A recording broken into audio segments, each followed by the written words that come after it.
สบายดีทุกคนมื้อนี้จะพามาอัปเดตเบิ่งอยู่ที่ทิวทัศน์ธรรมศาสตร์อันนี้แม่นขอบเขตได้กับบ่ฮู้ว่าจะแม่นลังท่าช้างอยู่ทางเมืองสัญบุรีแขวงสัญบุรีเนาะขอบใจทางมือกองพระเจ้ามือกองได้ส่งได้อัปเดตมาให้พ่อแม่พี่น้องบ้านเฮาแต่ว่าข้าพเจ้าก็ได้มาตัดต่ออธิบายให้พ่อแม่พี่น้องอันนี้จะแม่นกกกันใดเนาะพ่อแม่พี่น้องบ้านเฮามือกองที่เพิ่นได้ขึ้นไปลั่งผ้าเฮ็ดลั่งผ้าสร้างพุ่นแหละเพิ่นก็ได้ส่งภาพวิดีโอมาให้เป็นบอนที่สำคัญบอนที่จุดหนักแมลงขอบเขตที่ว่าบ่มีไผเคยมาฮอดนั่นแหละแถวนี้นะมันอยู่สูงพ่อแม่พี่น้องบ้านเฮาเนาะก่อนจะขึ้นมา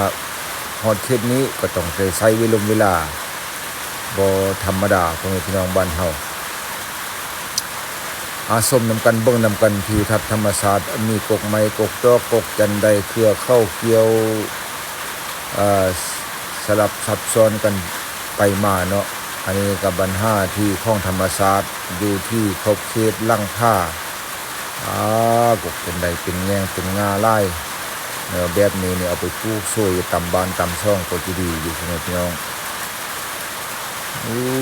บ่ธรรมดาความเก็บความงามของธรรมศาสตร์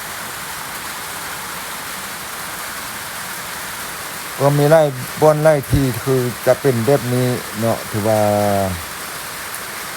มันก็มีของธรรมศาสตร์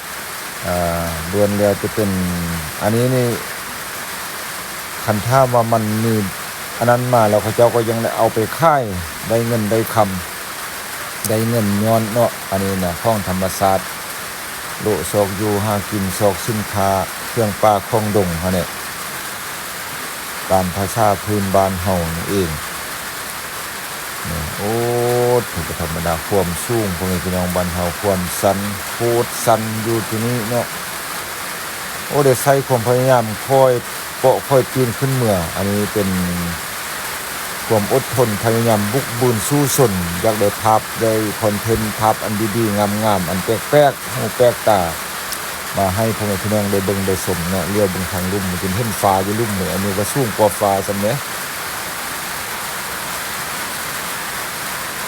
กกกันใดกกได้ก็งามดีกกไม้กกตอกเกลือเข้าเกลือ